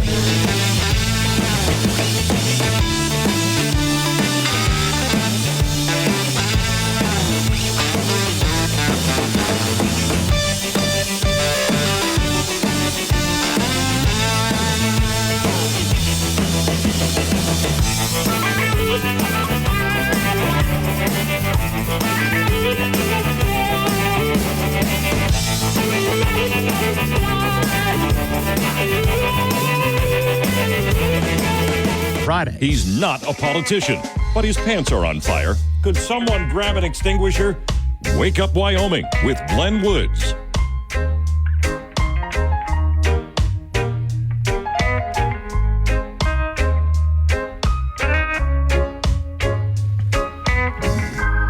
.36 the time. It's Wake Up Wyoming. So, okay, I've got some conversations going here with people on the Wake Up Wyoming app. And say RH in Wiggins, Colorado. We were talking about just an actual real government shutdown, a complete government shutdown. And this time when they come back, no back pay for the bureaucrats. If the government shuts down for 2 weeks, which, like I said, is pretty much not even a real shutdown. It doesn't really ever shut down. But anyone who was laid off for a couple of weeks, when they come back, they get all of the back pay. So, yeah, I agree. No back pay. Let me see, Paul and Casper. What you just said needs to hang in the air more than 20 seconds. We are borrowing fake monopoly money to pay for monopoly money interest. Yeah, it's really, that's exactly what we're doing. Let's see, Mike and Wheatland. Hi, Glenn. Can you please ask Doug if he knows what kind of car caught fire at the Cheyenne Glass Company shop he reported on? I was just wondering if it was one of those goofy electric cars. Okay? I'll ask him. I have no idea. All right. 888-97-WOODS is the phone number. That's 888-97-WOODS. You can talk about what I'm talking about. Change the subject. Fine by me. Another Cowboy State Daily story. Wyoming likely to see billions of dollars in wind projects built in the next few years. Great. I mean, pardon me. Big sneeze just happened. I turned off my mic so you didn't have to hear it. Billions of dollars in wind energy development coming to Wyoming. See, the problem with that is it's not, the billions of dollars, very, very little of it is actually private money. It's mostly government money. And predicting a time when it could be connected to the electric grid is actually very difficult to predict. So they want to hook they want to do all of this, but they don't know exactly when they want to hook it to the grid. It could be quite a few years. They hope it'll more than double the output. Okay. Ann is on the phone from Cheyenne. Morning, Ann. Good morning, so to speak. Yeah. I was calling in response to Judy's complaint about a gravel pit. Mm-hmm. And we are next to a gravel pit out here. And we had 3 times that the permit was denied from county planning, the county commissioners, and district court based upon merits. Okay. But the county land use plan is of no use. It must be zoned against industrial siting before the owner bought the land. Right. Okay, so at any rate, Hageman came in and got it cleared for a permit based upon one rule, the fact that it had to be zoned. They couldn't care less about our health. The EPA has declared the silica from the crushing of the granite to be cancerous, silicosis, COPD, kidney disease, and I know personally, as well as the other neighbors, that in their blasting, if the dust comes over and gets over you, you get chemical burns on your eyes. But DEQ and the state of Wyoming couldn't care less. They want a gravel pit. And when I called once before, they said, well, that Laramie was a poor county and that they really needed the money. And I have been trying to find out what the severance pay is and haven't been successful. Somewhere I have read that it was proposed that the severance pay would be $22,000. If that's the case, we were sold out for $22,000. Right.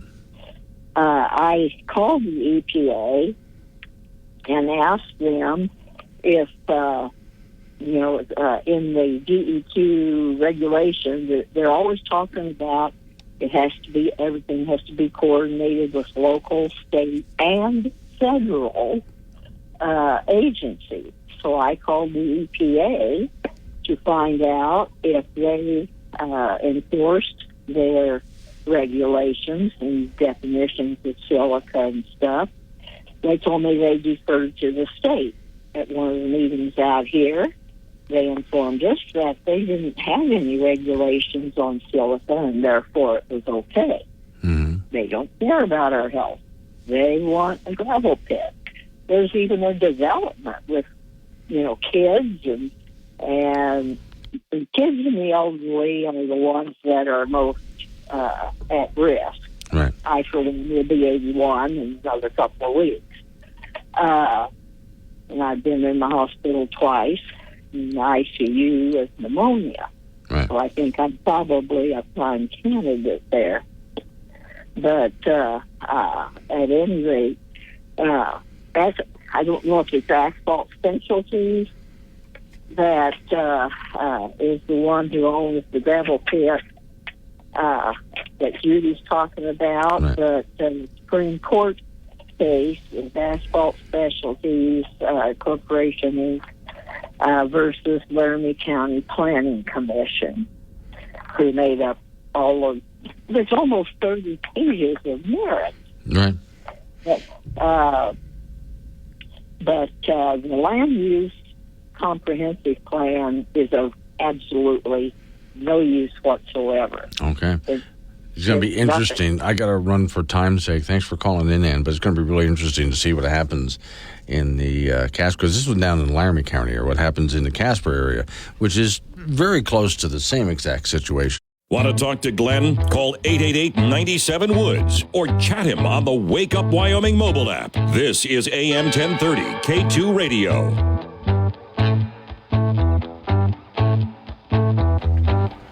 $8:49 is the time. Off to the icebox we go. Frank Gambino's waiting by. Interesting story I came across in the news today. Some reporter bothered to ask a Wyoming chef, if you killed a wolf, can you cook it and eat it? That's a good question. I don't know. Okay, so I never heard of wolf burgers. I have never heard of. Well, several actually chefs around Wyoming said, well, if you want to go ahead and season the hell out of it, fine. So the answer is no. Probably not. No. Slow cooking might work better. Basically, that's burn the hell out of it. That would be it. Yeah. One guy suggested, go ahead. Okay. This is a chef from the University of Wyoming. Here's what you do. You cover the wolf in cow manure, and then you bake it for about an hour and a half until the manure forms a hard shell. Okay. And then you go ahead and remove the shell, eat the manure, throw out the wolf. I want that chef to demonstrate the eating of that before anyone else attempts it. Okay, I speak sarcasm. Okay, it's what I do. What he's basically saying is, don't even bother. Just don't. That's a long, roundabout, funny way of saying, do not cook and eat wolf. It's just not going to be. No wolfy burgers. Okay. No. Now, what I would like to know, though, is anybody out there has tried it that knows that it's bad? I don't know. Men's college basketball, the Wyoming Cowboys at home in Laramie tonight to host UNLV. The Pokes are coming off a brutal 20-point loss to Boise State on Saturday, so they are driving on the boulevard of mediocrity. At 13-14 overall, they are 6-8 in Mountain West play. UW is last in the league in defense, allowing 75 points a game, and opponents are shooting 46% for the floor. That's 9th out of 11 teams. UNLV comes into tonight's game with a record of 16-10 overall, 9-5 in league play. The Rebels have won 7 of 8. And we'll see how it goes tonight at the AA. It'll be a 7 p.m. start. We'll have that for you on K2 Radio in Casper and KCGY in Laramie. Wyoming Cowgirls will be on the road tomorrow night at San Jose State. The Cowgirls have lost 4 in a row after an overtime defeat to New Mexico on Saturday. So they're 14-12 overall, 9-6 in Mountain West play. The Cowgirls' only chance to make the NCAA tournament now is to win the Mountain West Conference tournament. After that, there's not one, but 2 postseason tournaments after the NCAAs, the WNIT, which has 48 teams, and the NCAA-sponsored Women's Basketball Invitational Tournament, which will have 32 teams. So there's plenty of room for the Cowgirls in postseason play. That's an 8 p.m. tip-off tomorrow night from San Jose. Boys high school basketball from Friday in 4A, Laramie over Cheyenne South, 77-51. Cheyenne Central led Cheyenne East, 78-72. Sheridan nipped Natrona, 53-51. And in 4A on Saturday, Rock Springs over Kelly Walsh, 60-53. The 4A and 3A regional tournaments will start on Thursday. The 4A West will be in Green River, where Kelly Walsh meeting Star Valley at noon on Thursday. The 4A East will be in Sheridan. Cheyenne Central plays Campbell County at noon on Thursday, followed by Natrona versus Cheyenne East at 1:30. Sheridan at South at 6:30, and Laramie will play Thunder Basin at 8 p.m. There's 5 good teams in the East, and only 4 are going to make the state tournament. In 3A, Glen Rock will be in that East Regional, and Rawlins, who will play Rawlins in the opening round at noon on Thursday. The state high school indoor track and field meet will be Friday and Saturday at the Campbell County Rec Center in Gillette. So huge event. And the 4A schools and the 3A schools, once again, will compete separately for the second straight year. And that's it in sports. I was actually looking for a song while you were talking. Has anyone written a song called The Boulevard of Mediocrity? And no one ever has. No, they've written songs about the Boulevard Boulevard of Broken Dreams. Yes, I saw that one. Yeah, but no Boulevard of, which, by the way, I think would make a great title of a novel. Yeah. Boulevard of Mediocrity. It would be just about some average middle class people. Yeah, they'd be in the median. Yes. Of the boulevard. Exactly. Yeah. There you mediocrity, go. yes. Where nothing ever. And when people would run off the road and crash in the median, they would yell out, get off my lawn. So, yeah. All right. Okay. Thank you, Frank. Coming up on some local business that we got to take care of. We're going to roll into news time after that. National, local update on your weather forecast. And more open phones, too. 888-97 Woods the phone number. That's 888-97-WOODS. Or you can talk about what I'm talking about. Change the subject, whatever. I'll just kind of roll with it. It's Wake Up Wyoming.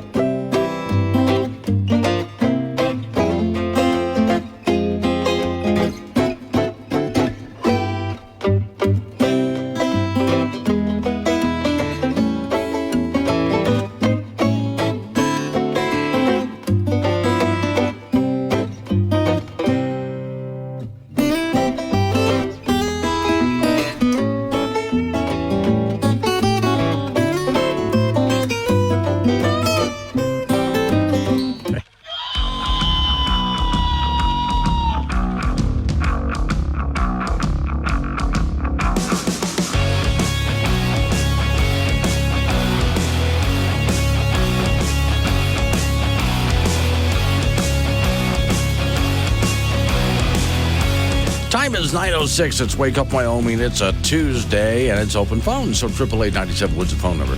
That's 888-97-WOODS. Today's show is sponsored by Squid-Flavored Donuts, Yum. bringing the flavor of the ocean to your breakfast pastry. And it smells like dead squid. Bill is in Laramie. Hello, Bill. Hang on a second, Bill. Yeah, that button always sticks. Hello, Bill. Hello? Yes, sir. You're on the air. What you got? Yes, sir. I'm going to take you off speaker here. And the lady that commented about the silica exposure and the exposure to the smoke from the blasting, right? She needs to call 1-800-MSHA. It's Mine Safety and Health Administration. I used to work for them. Okay. And they have an exposure limit that they've just revised for the exposure on silica. They will send an inspector out after she calls them, and they will come and sample the air while they're operating. Okay. That is something that a lot of people know. Okay. The caveat on that, or the other side of that story is, if she moved into that area after that mine or before that mine was, let's say the mine was already there, and then now she's exposed to it. She knew it was there. That is one of their defenses. Sure. Most of these people, I remember this whole controversy. Most of these people already lived out there, and they were trying to stop the mine from opening up essentially in their backyard. Right. I agree with that. It's a total agreement. But MSHA, when I was working for him, had one level of exposure to silica. And it is a very valid problem. It's no different than pneumoconiosis or any other thing, or exposure to coal dust, whatever. And they have lowered that to where the exposure, that you have less exposure to where they cite it. And the mine has to take action, or they can go in and shut it down. Okay. Yeah. All right. So again, who does she call here? It's MSHA, Mine Safety and Health Administration. Okay. I don't have the number off the top of my head. No, but that's easy to look up. Yeah, it's a 1-800 number. One call does it all. 1-800-CALL MSHA. Okay. And it will get her to the headquarters in Arlington, Virginia, and they call the local office, which is in Green River, or Denver is a district office. And they will send up an inspector to sample that area. All right. Thank you, Bill. Hopefully she's listening, and she'll go ahead and do it. We'll see what happens. All right. I appreciate you calling in. 888-97 Woods the phone number. That's 888-97-WOODS. It is open phones. So you can talk about what I'm talking about, change the subject, fine by me. Headline, off the subject completely. I came across this morning, just thought it would amuse you. 10 things that had not been invented when Joe Biden was born. So, remember, Betty White was literally older than sliced bread. So as we talk about the age of this current president, okay, let me see. The Slinky. Yes, the Slinky, which I love that toy, was, let me see, a toy company, if you're a kid, 1970s. It was invented in 1943. So he wasn't born yet. Oh, the atomic bomb. Yeah, he was born before the atomic bomb. That's pretty bad. Let's see, what exactly is... He's 81 years old. He was born in 1942. Joe Biden was born November 20th, 1942. So he predates the Slinky. He predates the atomic bomb. Mass-produced penicillin. Wow. Joe Biden is older than penicillin? Holy cow. Now, here's a big one. The microwave oven. Now, we're all used to the microwave oven coming around in the 1970s and so on, but it was actually invented in 1945. And I still get a laugh out of people who I come across on occasion, who they misheard when they hear that the microwave oven, you're nuking your food, and they think it has something to do with all sorts of radiation and horrible things. And I even heard someone say, well, it changes the molecular structure of your food and so on. All a microwave oven is radio waves passing through your food. That's it. High-frequency radio waves pass through your food, excite the molecules, which warms it up. That's it. It's radio waves. You're listening to a radio right now. Not only do radio waves happen because of human beings creating radio waves, but they happen naturally all over the place, too. So, okay, he's older than a microwave oven. Oh, wow. Joe Biden is older than Tupperware. Holy cow. Now, the Tupperware formed the company to manufacture plastic products in 1938. But Tupperware started with the Tupperware Wonder Bowl, and that really came around in the 1950s, like 1951. Joe Biden is older than semiconductors from Bell Labs. Wow, this guy's really old. I wonder if he's older than dirt. Okay, wait a second. I got to try this sliced bread thing. Let me see. When was sliced bread invented? Okay, 1928. Okay. Betty White was older than sliced bread, not Joe Biden. And Joe Biden is older than the Frisbee. Yeah, the Frisbee was, let me see, the toy since the teen, was a 1948 invention. Holy cow. Okay, I really didn't, I thought the Frisbee was older than that, but okay. He's older than jet airliners. The first prototype for a jet airliner flew in 1949. Let's see. And you'll love this. Joe Biden is older than credit cards. The first actual credit cards came around in 1950. This should give you an idea of how old Joe Biden really is. Hang on, Micah. I've got just a couple more for you. Joe Biden is older than Velcro, which was invented in 1955. Do we really want a president that is that old? Morning, Micah. Good morning. Yes. Well, I am now all excited again about this quarry thing because in just a few years, that Granite Canyon place, asphalt people are supposed to go in and try to renew their permit for another 5 years or whatever. So for Ann calling in and now for that gentleman calling in, I'm sure that the people, all of us that have property out at Granite Canyon, we will track that down because, oh my gosh, if nothing else, if we can keep them from having that permit renewed for any more years, that might cause them to shut down right then and there because for the size that they are right now, it may not be feasible for them to stay in operation. So this is perfect timing. Yeah. But, talking about Joe Biden's age and everything, Nikki keeps slamming Trump for the same thing. And yet, when you think about it, probably two of our best presidents policy-wise were Reagan and Trump. And, oh, my God, they were both in office in their 70s. Yeah. So Nikki can sit there and complain all she wants about older people. Right. But our two best presidents, in my opinion anyway, have, in fact, been two of our oldest presidents. My honest opinion on it, as much fun as I'm having picking on Biden's age, my honest opinion on it is we got to take a look at what someone is like cognitively during that time. Right. That's what really matters. This is why I get a laugh. The president has to every year go through his annual physical, which, of course, they always make it sound wonderful. Doesn't matter what's going on with what president. This president decided he's just going to skip the cognitive part of the test. Yeah, legally, can he do that? Yeah, I guess he I can. would think that as President of the United States, Yeah. there are certain things that they have to be tested for security reasons, if nothing else. You would think, yeah.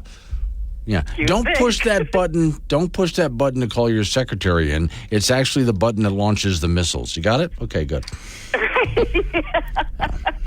All right, you have a good day. Yeah, you too. Yeah. Just wake up. Well, that would be bad. If the red button was just sitting there right on his desk. I know there's not really a red button, but you get my meaning. Do you know why they put bells on cows? Because their horns don't work.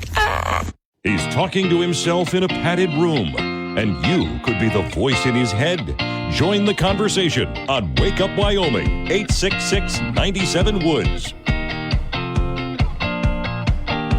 9:22 is the time. It's Wake Up Wyoming. I'm still getting comments from people about how old Joe Biden is compared to. I still think he's older than dirt. TC in Queens Creek, he's older than Silly Putty, but I think they modeled it thinking of him. They probably did, yeah. Okay. 888-97-WOODS, phone number 888-97-WOODS. Real quick here, what happened? Oh, no, wait, I want to go back here because I promised I would cover it again real quick here. There's a little bit of a confusion from Pine Bluffs. Question about this whole idea with the sales tax, but which I like the idea of this bill. This was a bill that was put out to get rid of Wyoming, for most people in Wyoming, we get rid of property taxes. Now, the original idea, if your home was worth $1 million or less, no more property taxes in Wyoming. Instead, we would increase our sales tax by about 2 cents there. Yeah, so 2% increase. Okay, so if we have that sales tax increase, then that actually is spread out a little easier because we have a lot of tourists in the state of Wyoming that pay a good chunk of that, so it eases that burden a bit. So we could actually do a raise in our sales tax by 2 and then not have a property tax for people who have homes $1 million or under. Now, that doesn't mean that people who are paying or have paid $1 million or more for their home would still have to pay a property tax. They would have a property tax, but not as much. Okay, it would be less of a property tax for them. They would still have a property tax, but less. Okay. As it was going through the House of Representatives. See, to me, that sounded like a good idea on its face. I wanted to hear more about it, but just on the surface of it, I thought this is not a bad idea. So then it's going through the House of Representatives. Okay, here come the changes, because now they got to start screwing it up. So the idea now is, well, let's have, for people whose home is worth $200,000 or less, they don't have any property taxes. Instead, we just have a sales tax. And people are getting the idea, well, then the rest of us have to pay our property tax plus the sales tax? No. If your home is above $200,000 in value, you pay less of a property tax, and instead we have a 1 cent sales tax. Okay, yeah. So, no, they don't have more money coming in because everybody's property taxes go down. but just not as much. The original idea, 97% of the people who lived in Wyoming would not have to pay property taxes on their houses. Now, okay, that's going to change considerably, but still, everybody whose home is worth above $200,000, you still get a break on your property taxes. In lieu of, instead, we're going to pay this increase in the sales tax by 1 rather than 2. All right. So that's where we're at now, and I don't think this is as good of a deal. I like the deal the way it was before. It sounded great, and then they don't even want to start this for a couple of years when we have the problem right now. So at this point, I think the House of Representatives is kind of screwing this deal up. It was better in its original form the way I was reading it. And here's part of the reason why also. As you know, I like the idea of simplifying things, which is why I wrote a book called The Uncomplicated Life, which you can still get on Amazon, by the way. Just The Uncomplicated Life by Glenn Woods. Cha-ching, plug. So, okay, one of the things I talk about in the book is how to simplify a problem and look for the simple solutions so it's just less stressful. When it comes time to figure out what is your home worth to you, what is it worth on the market? What does the government think it's worth? So here comes your government employee with a government program, and they're going to go around the house taking a look at whatever's on their list. They check off a list. And a lot of this is very subjective. And they plug those numbers into a program which spits out how much they think they should charge you in property tax, which is why a lot of people are not happy with how much they have to pay. Well, how about this as an idea? No property tax. But instead, when you go out to buy a pair of shoes, you have an extra little tax on your shoes, which instead goes to the county. You buy a shirt, that goes to the tax goes to the county. There. You see, how easy is that? There's nothing to figure out except the 2-cent tax on the dollar. That's it. There's nothing else to figure out. This is easy, and people get to keep their homes if they wind up in some kind of financial distress, which was one of the reasons we were doing this in the first place. Financial stress doesn't mean you're going to lose your home. Bill is in Laramie County. Hello, Bill. Hi, Glenn. Hey, the property tax that they're talking about, everybody's believing that it's doing away with our property tax. Right. It's really not. Right. And what's happening to us, Glenn, is that the fair market value, all the calculations are still in play. Mm-hmm. And so as property sells around your property's values are still going to go through the roof. Right. And some of us have been experiencing that at $200,000 a year. Yeah. Going through the roof. That is not going to stop by a sales tax. And what you're going to find is we're all going to be still paying property tax, and we're going to have a 2% sales tax on top of that. Well, no, the original way, with the 2% sales tax, you would have not had a property tax. You would have paid a sales tax of 2%. With the way they're doing it now, you would pay a 1% sales tax, okay? But there's still a lesser they lower your property tax and make you pay the sales tax instead to offset it.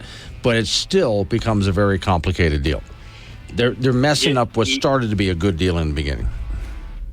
Yes, well, you're still going to pay property tax no matter what you think about sales tax. You're going to get a sales tax and a property tax. All right. Thank you, Bill. I appreciate it. Coming up on some local news.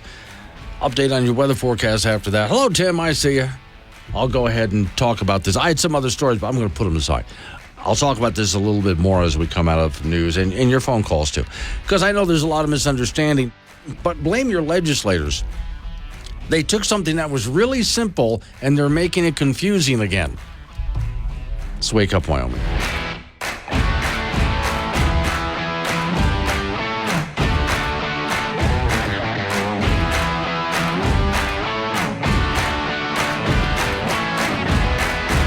And Friday. You asked for an expert.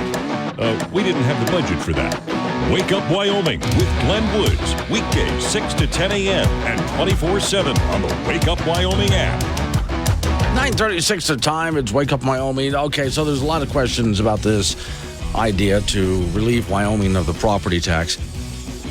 And I can understand the confusion, because property taxes have been so confusing for so long. Again, I've talked to multiple property tax assessors, and they get confused about how the system works because it's so convoluted, which is one of the reasons I've been wanting to get rid of this for a long time.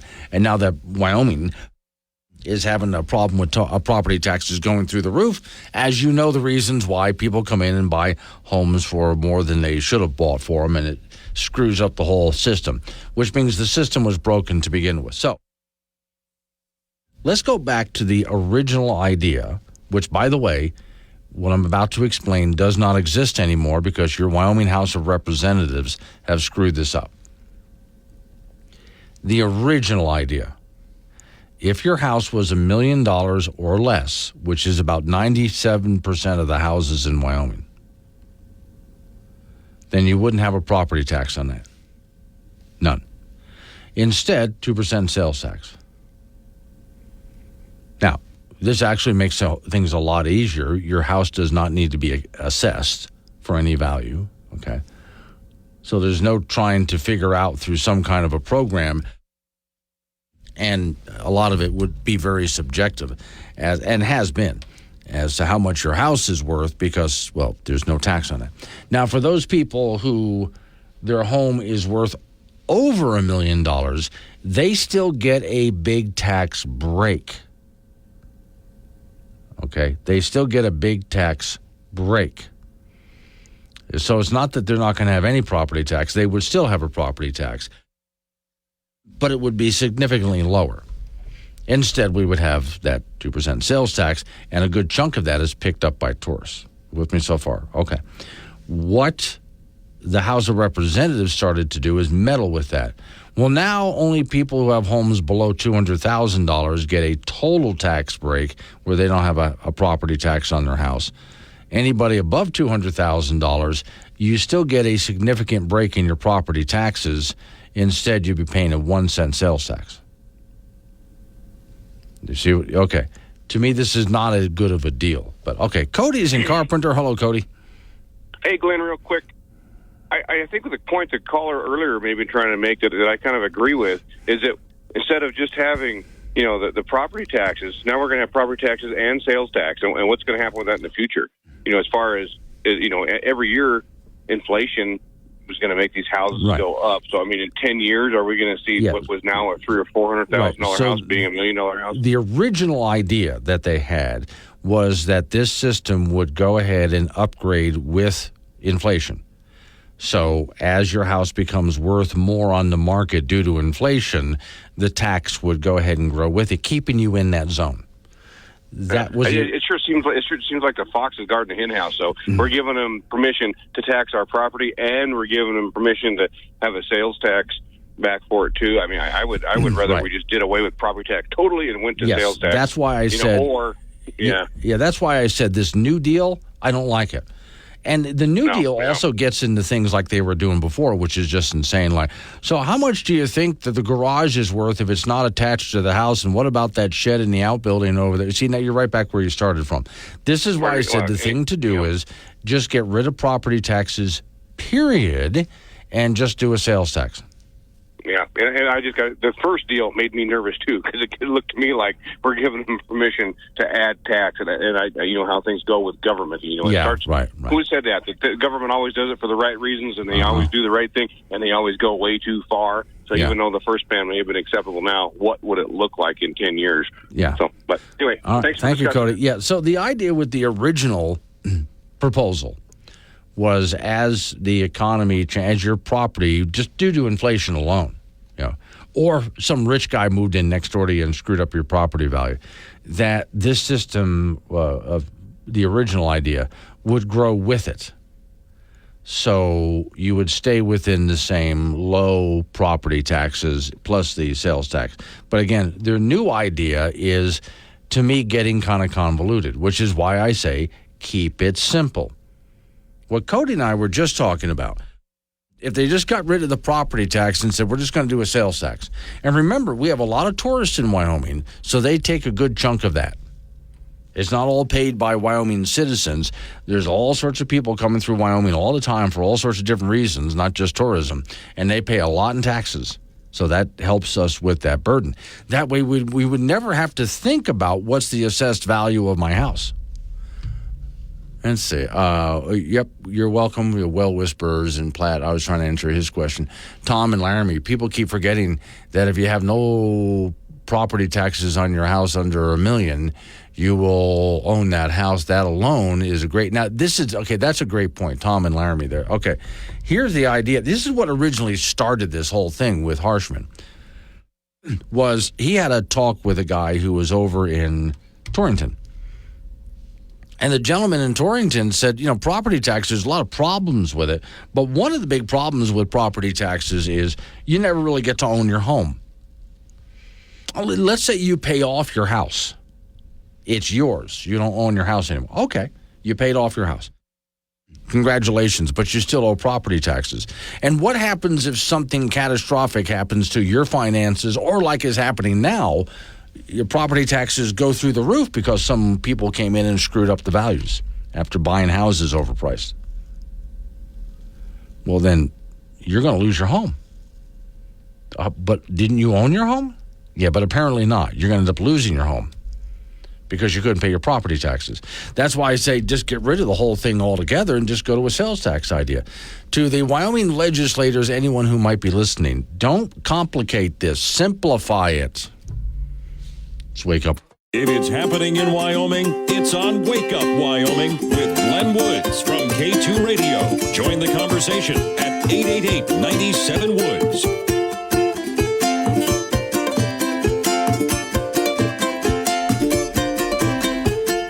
.48's the time. Off we go to the icebox where Frank Gambino is waiting by. Okay, guesses, Frank. How windy was it yesterday? I'm going to say at times probably 70 plus.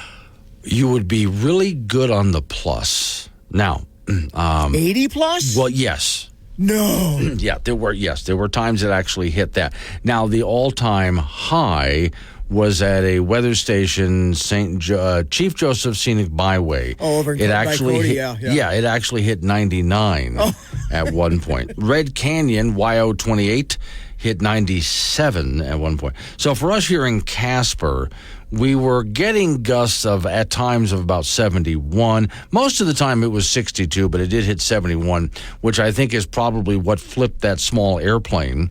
Yeah. This is why I said when I was walking toward my car, while I was in mid-step, so I'm on one leg, and I got pushed back. Mm-hmm. Yeah, so Rock Springs. The wind is more powerful than you are. Oh, yeah. Rock Springs Pathfinders, 60 mile an hour. Du Bois, 54. Oh, well, Du Bois. Well, come on, guys. Warland only at 52. What are you guys doing here? Come on. Yeah. You guys need to step up your pace here if you're going to be part of Wyoming here. So, yeah, there was one area that did hit a 99 mile an hour gust at one time. So, for me, now, it was really impressive to see the plane flipped over, things like this. I got home, and I decided to park out front because of this morning's snow. Okay. It just makes it easier for me to leave in the morning. Very good. And remember, I'm across from a golf course. And you have no wind breakage. None. And the wind blows across the golf course directly at my front door. Yeah. Can you imagine how hard it was for me just to get the door in the right position that I could turn the deadbolt? Maybe you should have stayed home. I should have just said, forget it, I'm going to park in the back, and use the out garage of the wind, door. Yeah. I probably should have done that instead of what I was trying to do, because I was there for at least over a minute wrestling with my door and the pressure against it, just trying to get the sucker open so I can get inside the house. Then once I stepped in the house, you better believe I had to hang on to that door. Yeah, so park out of the wind. Yeah. The nice thing is I don't have to vacuum my floor anymore. That's long gone. Any leaves you had are long gone, too. Men's college basketball, the Wyoming Cowboys with a home game tonight hosting Nevada, Las Vegas. The Pokes are coming off a 20-point home loss to Boise State on Saturday. So maybe they'll do something remarkable tonight, but in a season that has been not very remarkable. 13-14 overall, 6-8 in Mountain West play. UW last in the Mountain West in defense, allowing 75 points a game this season. Opponents are shooting 46% from the floor, which is 9th out of 11 teams. UNLV comes into tonight's game with a record of 16-10, 9-5 in league play. The Rebels have won 7 of the last 8, so we'll see how it goes at the AA. 7 p.m. start tonight. We'll have that for you on K2 Radio in Casper and KCGY in Laramie. Wyoming Cowgirls will be on the road tomorrow night at San Jose State. Cowgirls have lost 4 in a row after a tough overtime defeat to New Mexico on Saturday, so they're 14-12 overall, 9-6 in Mountain West play. The Cowgirls' only chance to make the NCAA tournament is to win the Mountain West Conference tournament. If they don't do that, there are not one but 2 big postseason tournaments that they'll probably play in, one or the other.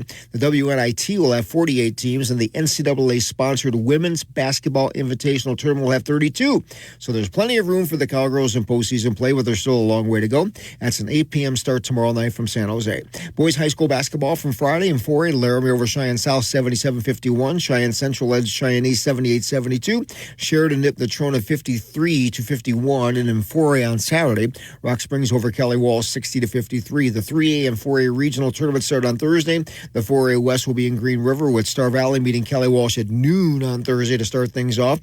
The 4A East will be in Sheridan. Cheyenne Central plays Campbell County also at noon on Thursday, followed by the Trona and Cheyenne East at 1:30. Sheridan and Cheyenne South at 6:30. Laramie will play Thunder Basin at 8. 5 really good teams in the East in 4A, but only 4 will make the state tournament. In 3A, Glen Rock will be in the East Regional in Rawlins and will play Rawlins in the opening round at noon on Wednesday. The state high school indoor track meet will begin on Friday and then continue on Saturday at the Campbell County Recreation Center in Gillette. Huge event with the 4A and 3A schools competing separately for the second straight year. And that's it in sports for now. Oh, I just a thought here, Frank. Now, you have done this before. Yes. You've driven down to Casper and you've had a good stout wind at your back, and you notice how fuel efficient your car is. Yeah, and then the other way, the gauge just goes. Okay. So I want to picture we have winds that are gusting up to 80 miles an hour, and you're driving down the highway at 80 miles an hour. So how much do you think you're going to save on gas by the time you get to Cheyenne? No, it's not only that. When there's a side wind, it's hard to keep the vehicle in your lane. I have a theory. So you're coming from Laramie, you're driving to Cheyenne on I-80, right? Wind's at your back, and you're heading downhill. I think by the time you get to the bottom, you should have added gas. Quickly, did you read that there are 2 commercial airliners with the wind just recently went over 800 miles an hour? Oh, yeah, I did see that. Yeah, 800, over 800. That's not airspeed, that's ground speed, because they're in the flow of that. Yes. 830 or something like that. I would have loved to have been on that airplane. Oh, yeah. Yeah. Of course, the snack segment of the flight would have been really short, but all right. Thank you, Frank. Let's wake up, Wyoming.